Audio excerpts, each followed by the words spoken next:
Family support అనేది ఉంది. ఇప్పుడు చూజింగ్‌లో కంప్లీట్‌గా మీదైనా డెసిషన్ మేకింగు, ఫాదర్ సపోర్ట్ కూడా ఉందా? ఎట్లా వెళ్తుంది కెరీర్ అనేది? కంప్లీట్లీ నాదే. No father involvement. Just accept చేశాక ఇది చేశాను, ఇది పాయింట్ అని చెప్తాను.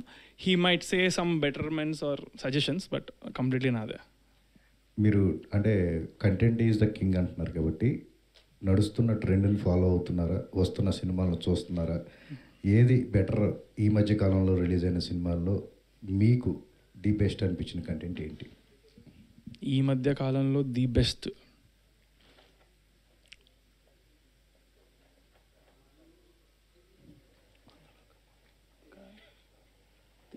లిటిల్ హార్ట్స్ అయితే అవుట్ అండ్ అవుట్ కామెడీ అది. సో కామెడీ అనేది నేను అప్పటికప్పుడు నవ్వి అలా వదిలేస్తా. So I'm not able to tell the best అన్నట్టు. I enjoyed a lot little hearts, that I can say. ఈ మధ్య కాలంలో బెస్ట్ అంటే ఉంటే సడన్గా గుర్తు రావట్లేదు స్పాట్లో పెట్టిస్తే.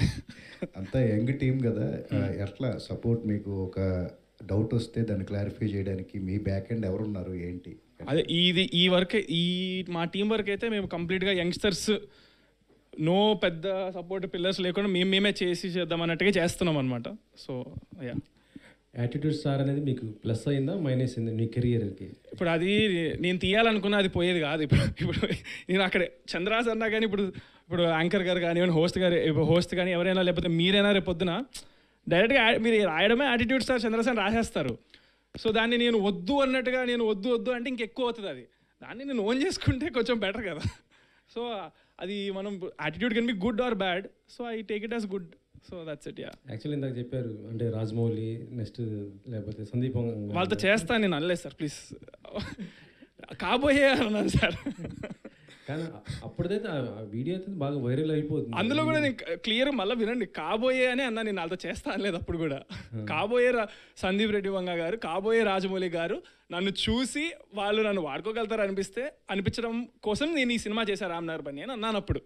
సో అది ఇది బాగా నెగిటివ్ అవ్వటం కొద్దిగా ఇదైంది. నిజం చెప్పాలంటే నేను నెగిటివ్ పాజిటివ్ పట్టించుకోను. ఎందుకంటే మీరు అదే కామెంట్ సెక్షన్లో మీరు ఎత్తుక్కుంటే పాజిటివ్ కామెంట్స్ కూడా వందల్లో ఉంటాయి. అండ్ ఒక వీడియోకి లైక్స్ అనేది చాలా ఉంటాయి కదా, అలా లైక్ చేసేవన్నీ కూడా పాజిటివ్ కింద తీసుకోవాలి సార్. సో మనం ఇప్పుడు ఒకడు ఏదో అన్నాడు కదా అని చెప్పి నేను దాని గురించే పట్టుకొని ఆలోచించి నేను ఏ పని చేయకుండా కూర్చుంటే అప్పుడు నిజంగా వాడు సక్సెస్ అయినట్టే. నేను రామ్నగర్ బన్నీకి ముందు కానీ అలాంటివి చాలా వచ్చాయి. ఆ వచ్చిన దానివల్లనే నేను కసితో నేను ఇంకా ఎక్కువ హార్డ్ వర్క్ చేశా. వాళ్ళందరినీ ప్రూవ్ చేయాలి కదా రాంగ్. ఏడుస్తా కూర్చుంటే వాళ్ళందరూ రైట్ గెలిచేసినట్టే. సో నన్ను సపోర్ట్ చేసిన వాళ్ళు చాలామంది ఉన్నారు, వాళ్ళ పేరు నిలబెట్టాలి. నన్ను కించపరిచిన వాళ్ళని అగెయిన్స్ట్గా చేయాలంటే మళ్ళీ మనం మన హార్డ్ వర్క్తో చేయాలి అంతే. సో దాని గురించి it gives me more kick to be going against haters and making them fans to me by doing hard work. So మీ ఇంట్లోనే ఒక డైరెక్టర్ ఉన్నారు కదా, మరి ఆయనతో ఎందుకు చేయట్లేదు? మా ఇంట్లో ఇప్పుడు మా చెల్లి కూడా చేస్తుంది డైరెక్షన్, ఇద్దరు ఉన్నారు. అలా అంటే ఫ్యూచర్లో నేను కూడా అవుతానేమో. అది అలా ఏం లేదు, చేసుకుంటా పోవడమే. టైం అనేది ఒక్కొక్క దానికి ఒక్కోసారి వస్తుంది. సో అంటే మీకు మీ చెల్లికి ఫ్యూచర్లో బాగా కాంపిటీషన్ లేదు. ఎందుకు తను నాకంటే ఎక్కువ ఎదిగితే నాకు హ్యాపీగా, నేను ఎదిగితే తనకి హ్యాపీ. జయరామ్ గారు, first of all congrats bro. అంటే మెయిన్ ఒక చిన్న ఫ్లిప్లోనే ఒక గ్రేట్ విజువల్ చూపించారు. ఓకే, ఫస్ట్ ఆఫ్ ఆల్ ఈ స్టోరీ పరంగా చూసుకుంటే మహాభారతానికి కొద్దిగా సింక్ అయ్యేటట్టు చూపించారు లాస్ట్లో అనమాట. ప్రతి ఒక్క స్టోరీలో హీరో హీరోయిన్ వెళ్ళే ఉంటారు, ఇందులో ఏదో కొత్తగా చూపిస్తున్నారు. ఆ పాయింట్ ఏంటి అని అంటే ఏం చెప్తారు? మహాభారతంకి లింక్ ఏం లేదు. మహాభారతం నుంచి ఇప్పటి వరకు ఉన్న కథల్లో ప్రతి కథలో హీరో హీరోయిన్ విలన్ అనే క్యారెక్టర్స్ అంటే కామన్. కానీ ఈ కథలో ఒక డిఫరెంట్ ఎలిమెంట్ ఉందని చెప్పి ఆ ఎండింగ్ అలా ఇచ్చాం. ఆ డిఫరెంట్ ఎలిమెంట్ ఏంటి బ్రో? అది మీకు సినిమాలో తెలుస్తుంది bro. Okay bro. Jayaram, so cover songs కానీ వెబ్ సిరీస్ కానీ షార్ట్ ఫిల్మ్స్ ఇవన్నీ డిఫరెంట్ గేమ్ ఉంటుంది. అండ్ సినిమా దగ్గరకు వచ్చేటప్పటికి ఆ గేమ్ వేరు. సో ఎలా హ్యాండిల్ అవుతుంది? అండ్ అంటే ఫస్ట్ సినిమా డెఫినెట్గా ప్రెషర్ ఉంటుంది. మనోడు ఆయన కూడా ఆల్రెడీ చేసి ఉన్నాడు, సినిమా ఎక్స్పీరియన్స్ యాక్టర్. ఎలా హ్యాండిల్ చేస్తున్నారు? హ్యాండ్లింగ్ అనేది ఇంకా నాకు షార్ట్ ఫిలిమ్స్ అవే టఫ్ అనిపించాయి బ్రో. ఇక్కడ టీం వర్క్ ఉంటుంది, అక్కడ నేనే టీం. ఇక్కడ 24 క్రాఫ్ట్స్కి 24 మెంబర్స్ ఉంటారు. ఇక్కడ అలా 24 క్రాఫ్ట్స్, అక్కడ షార్ట్ ఫిల్మ్ కానీ సాంగ్స్ కానీ నేనే. ఆర్ట్ డైరెక్టర్ నేనే, సెట్టర్ని నేనే, ప్రొడ్యూసర్ నేనే, ప్రొడక్షన్ నేనే. అది హ్యాండ్లింగ్ కష్టం. ఎందుకంటే ప్రొడ్యూసర్ ఉండరు, ఎవరు ఉండరు, మన డబ్బులు అవన్నీ. కానీ అక్కడ ఒక మనం ప్యాషన్తో డబ్బులు పెట్టడం తప్ప డబ్బులు వెనక వస్తాయని ఆలోచించాం. మనం అనుకున్న కథని చూపించాలి, మనం అనుకున్న కాన్సెప్ట్ని చూపించాలని. సినిమా అనేది డ్రీమ్, ఇందులో ప్రెజర్ టెన్షన్ ఏం లేదు, ఓన్లీ కాన్ఫిడెన్స్ ఉంది. ఆ కాన్ఫిడెన్స్తో హ్యాండ్లింగ్ బాగానే చేస్తుంది. Hero hi. మీ ఫస్ట్ మూవీ చూశాను నేను, రామ్నగర్ బన్నీ. అందరూ యాటిట్యూడ్ స్టార్ అంటున్నారు, కానీ మీ యాక్టింగ్ బాగుంది. Thank you darling, thank you. అయితే రెండో సినిమా మీరు దానికన్నా కొంచెం హైప్గా మంచి డైరెక్టర్తో, అంటే రెండో స్టెప్ పడుతుంది కదా, మంచి డైరెక్టర్తో ఎంచుకోవచ్చు కదా, ఎందుకు కొత్త డైరెక్టర్ని ఎందుకున్నారు మీరు? వీడు పిచ్చోడు సార్, చాలా పెద్ద పిచ్చోడు. నేను ఒక పిచ్చోడుగా ఐ థింక్ ఆఫ్ మై సెల్ఫ్. అలాంటిది నేను ఒక మాట అన్నా ఒకసారి, టికెట్లు వెనక్కి ఇచ్చేస్తాను సినిమా నచ్చకపోతే నాకు మెసేజ్ పెడితే అని. వీడు ఒక ప్లాన్ ఏం వేసుకున్నాడు అది చెప్పచ్చా ఇప్పుడు? ఏ లెవెల్లో అంటే అది అప్పుడు కన్ఫామ్గా అప్పుడే చెప్తాం స్టేజ్ మీద. వీడి ఎంత లెవెల్లో ప్లాన్ చేసుకున్నాడంటే టికెట్ ఫ్రీగా, అసలు టికెట్ లేకుండా ఫ్రీగా పెట్టేద్దాం అన్న రేంజ్లో ఉన్నాడు వీడు. అంత ప్యాషన్గా ఉన్నాడు. అండ్ ఇతనితో వచ్చిన ప్రొడ్యూసర్ కూడా అంతే ప్యాషన్గా ఉన్నాడు. ఫ్రీగా స్క్రీన్లో సినిమా వేస్తారంట వితౌట్ టికెట్స్. డైరెక్టర్ గారు అంత కాన్ఫిడెంట్గా ఉన్నాడు. జయరామ్ గారు, మీరు కథ రాసుకున్న తర్వాత కొంతమంది హీరోల దగ్గర తిరిగారంట, కొన్ని ఆఫీసులు కూడా తిరిగారు. ఎవరు మీ కథను వినలేదా, లేదా ఆ కథ వాళ్ళకి నచ్చలేదా, మీకు ఎవరు దొరకక ఇంత చేస్తున్నారా? కథ నచ్చింది బ్రో వాళ్ళకి, కాకపోతే కథ నచ్చింది కానీ టైం కావాలని అడిగారు ఫస్ట్ స్టార్టింగ్ జరిగినప్పుడు. కానీ తర్వాత ఈ కథ నేను ఎప్పుడైతే చంద్రాకి చెప్పానో, ఆ ట్రావెలింగ్లో నాకు ఇచ్చిన కాన్ఫిడెన్స్కి నా కథకి తినే కరెక్ట్ అని చెప్పి తినతో తీయడం నేను కన్ఫర్మ్ చేసుకున్నా. అంటే ఈ కథ చెప్పిన వెంటనే తను జస్ట్, నేను నరేషన్ కూడా ఏం చెప్పలేదు, జస్ట్ లైన్ చెప్పా, లైన్కే నాకు ఇంప్రెస్ అయ్యి ఈ సినిమా మనం చేస్తున్నామని చెప్పాడు డిసెంబర్లో. తర్వాత ఇంకా మేము బెస్ట్ ఫ్రెండ్స్ అయ్యాం డిసెంబర్ తర్వాత నుంచి. ఇంకా ఈ కథకి చంద్రాన్ని తప్ప ఇంకెవరిని ఊహించుకోలేదు, అంత కాన్ఫిడెన్స్ నాకు ఇచ్చాడు. Hi Chandra. Hello, wish you happy birthday. Thank you. అయితే ఇందాక నుంచి మాట్లాడుతున్నారు, యాటిట్యూడ్ స్టార్ అంటున్నారు, మీరు తప్పే ఉంది పెట్టుకుంటే అంటున్నారు. బట్ ఇప్పుడు ఉన్న సిచ్యువేషన్ ఎలా ఉందంటే, present industry scenario content present చేయడం కోసం అవసరమైతే స్టార్ హీరోస్ కూడా కలిసి, ఇద్దరు ముగ్గురు స్టార్ హీరోస్ కలిసి ఒక మ్యాగ్నమ్ ఆపస్ లాంటి సినిమాలు ఇస్తున్నారు. సో ఈ టైంలో అంటే ఓన్లీ మీరు హీరోగా ప్రొజెక్ట్ అవ్వాలనుకుంటున్నారా, లేదంటే ఒక యాక్టర్ కింద ప్రొజెక్ట్ అవ్వాలనుకుంటున్నారా? అంటే ఏదన్నా ఒక సపోర్టింగ్ రోల్స్ లాంటివి వస్తే చేస్తారా, లేకపోతే ఓన్లీ హీరో అనే tag line?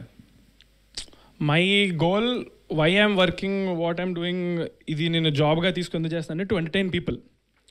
Hi, to entertain people.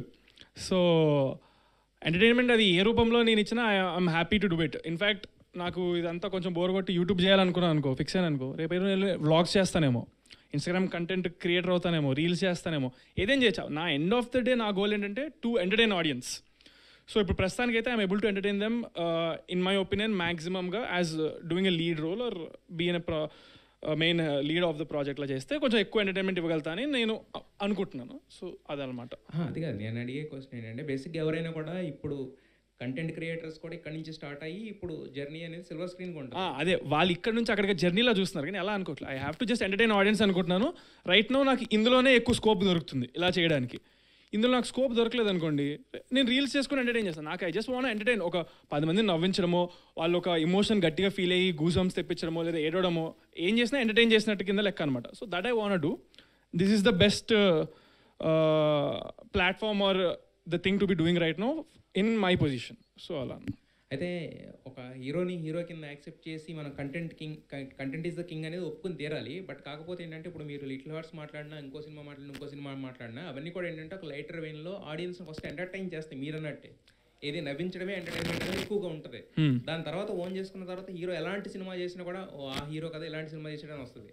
But మనం ఫస్ట్ రావడమే కొట్టేస్తాను గుద్దేస్తాను అనే లాంటివి చేస్తే కనుక అది ఎంతవరకు రీచ్ అవుతుంది అనుకుంటున్నారు, ఎంతవరకు ఎంటర్టైన్ చేయగలనుకుంటున్నారు? అదే ఆ కొట్టేస్తాను గిట్టేస్తాను అనేది నేను కావాలని పెట్టుకుంది అయితే మీరు ఆ క్వశ్చన్ అడగాలి. బట్ ఎవరైతే నాతో చేయాలనుకుంటున్నారు, ఇప్పుడు మనోడు స్టోరీ రాసుకున్నాడు, he put those things, not me కదా. నాకు ఇది కావాలి అది కావాలి నేను ఇలా చేస్తానంటే అది అప్పుడు ఆ క్వశ్చన్ నాకు వర్తిస్తుంది. బట్ ఆ క్వశ్చన్ నాకు వర్తించదు. బట్ స్టోరీ ఫైనలైజ్ చేసేది, స్టోరీ నచ్చింది నాకు. నా ప్లేస్లో ఎవరైనా చేయాల్సిందే కదా, అది నేను చేస్తున్నాను అంతే. అంటే ఆయన ప్రెజెంట్ చేసేది మిమ్మల్ని కదా స్క్రీన్ మీద. అవును, I like it, so I accepted it. So he is doing it. He also thinks I'm the perfect for it, so we're doing it. Yeah. Director గారు, కాయిన్ అంటే కాయిన్కి 2 సైడ్స్ ఉంటాయి కదా. సినిమాలో కూడా ఆల్రెడీ డెలివరీ బాయ్గా చేస్తున్నాడు. డెలివరీ బాయ్ కాకుండా ఇంకా వేరే ఏదన్నా ఉంటుందా ఏజెంట్ అలా ఎలా ఉంటుంది అంటే స్టోరీ ఓన్లీ సస్పెన్స్ థ్రిల్లర్గానే ఉంటుంది ఎలా ఉంటుంది? Completely suspense. కాలేజ్ నుంచి స్టార్ట్ అవుద్ది కదా, అక్కడి నుంచి కొంచెం డిఫరెంట్ ఒక యూనివర్స్లో కూడా ఎండ్ అవుద్ది స్టోరీ. అది ఇందాక మనం ఫ్లిప్లో చూసాం కదా, ఆ ఏలియన్ ఎందుకనేది కూడా ఉంటుంది కథలో. ఓకే, ఏలియన్ వరకు వెళ్తుంది. ఇంకోటి గ్లిమ్స్లో చూస్తే ₹5 కాయిన్ 2003 అని ఉంది, ఇక్కడ 13 ఉంది. 3 నుంచి 13 వరకు జరిగే స్టోరీ. ఆ రెండింటికి ఒక కనెక్షన్ ఉంది, అది సినిమాలో మీకు తెలుస్తుంది ఆ జర్నీ ఏంటనేది. ఓకే, చంద్రహాస్ ఇప్పటి వరకు చూసిన ఈ గ్లిమ్స్లో అయితే బాగా పర్ఫామ్ చేశాడు. అంటే షూటింగ్ కూడా ఇంకా స్టార్ట్ కాలేదంటున్నారు. ఇది సినిమాలో ఉండే గ్లిమ్స్ అయినా ఓన్లీ ఇప్పుడు బర్త్డే? అసలు ఇది గ్లిమ్స్ కాదు. First of all first clip అంటే నేను రాసుకున్న ఒక 4 సీన్స్ ఆల్రెడీ షూట్ చేశాను. అందులోంచి గ్లిమ్స్ అనేది కాకుండా డిఫరెంట్గా వదలని చెప్పి కాయిన్ ఒక మా టైటిల్నే ప్రమోట్ చేద్దామని చెప్పి కాయిన్ ఫస్ట్ ఒక ఫ్లిప్ వేసాం. అంటే ఒక కథ కాన్సెప్ట్ గురించి రివీల్ చేయాలని చెప్పి ఒక కాన్సెప్ట్ ఓరియంటెడ్ వీడియో ఇది. సందీప్ కిషన్ గారి దగ్గరికి వెళ్ళారు కదా, ఆయన ఫస్ట్ టైటిల్ గెస్ట్ చేశారా? వెంటనే గెస్ట్ చేయలేదు, హీరో చెప్పాక గెస్ట్ చేశాడు. చెప్పాక ఇంకా అయిపోయింది కదా. మ్యూజిక్ డైరెక్టర్ మీ పేరేంటంటే కొత్తగా ఉంది, అది నిమిషి జకాసా ఏంటంటే? నిమిషి జాకియస్ సార్. జాకియస్. ఓకే, చంద్రహాస్ గారితో వర్కింగ్ ఎక్స్పీరియన్స్ ఎలా ఉంది? చాలా బాగుందండి. అంతేనా? చాలా బాగుంది. విషయం ఏంటంటే జయరామ్ నేను ఎప్పటి నుంచో ఫ్రెండ్స్ కదా, ఒక 5 days బ్యాక్ జయరామ్ ఫోన్ చేసి, అంటే ఆల్రెడీ ముందు నుంచే మాట్లాడుకున్నాం ఇలా గ్లిమ్స్ వస్తుంది, ఇలా ఒక ఫిక్స్డ్ డేట్ అనుకుంటున్నాము అనేసి అన్నాడు. కానీ డేట్ నాకు చెప్పలే యాక్చువల్లీ. ఇది ఎప్పుడో జరిగింది యాక్చువల్లీ 3 months, కానీ ఫిక్స్డ్ డేట్ బర్త్డే కానీ అనుకోలేదు మనోడు. మామూలు గ్లిమ్స్ ఒక ప్రాపర్ టైమింగ్కి రిలీజ్ చేయాలని, కానీ దగ్గరగా వచ్చిన తర్వాత మనోడు వెంటనే గ్లిమ్స్ మన బర్త్డేకి అన్న బర్త్డేకి రిలీజ్ చేయాలి అని చెప్పేసి, ప్రజెంట్ చేయాలి అనకే ఒక గిఫ్ట్గా అని చెప్పేసి ఒక 5 days ముందు నా దగ్గరికి వచ్చాడు అనమాట. 5 days ముందు వచ్చి నాకు ఫోన్ చేశాడు. ఫస్ట్ ఇలా చేయాలంటే నాకు ఫుటేజ్ యాక్చువల్లీ వాస్తవం చెప్పాలంటే 2 days బ్యాక్ పంపించాడు నాకు ఫుటేజ్. 2 days బ్యాక్ పంపిస్తే స్టోరీ ఆల్రెడీ ముందే చెప్పాడు. నేను సౌండ్ ట్రాక్ ప్రిపేర్ చేసుకున్నాను, కానీ నేను ప్రాపర్గా నాకు ఫుటేజ్ చూడకుండా నేను ఏం చేయలేను. 2 days ముందు పంపిస్తే నేను వెంటనే hard work Chandrahas brother and Jayaram ముగ్గురు కలిసి we sit in studio and we prepared the glimpse.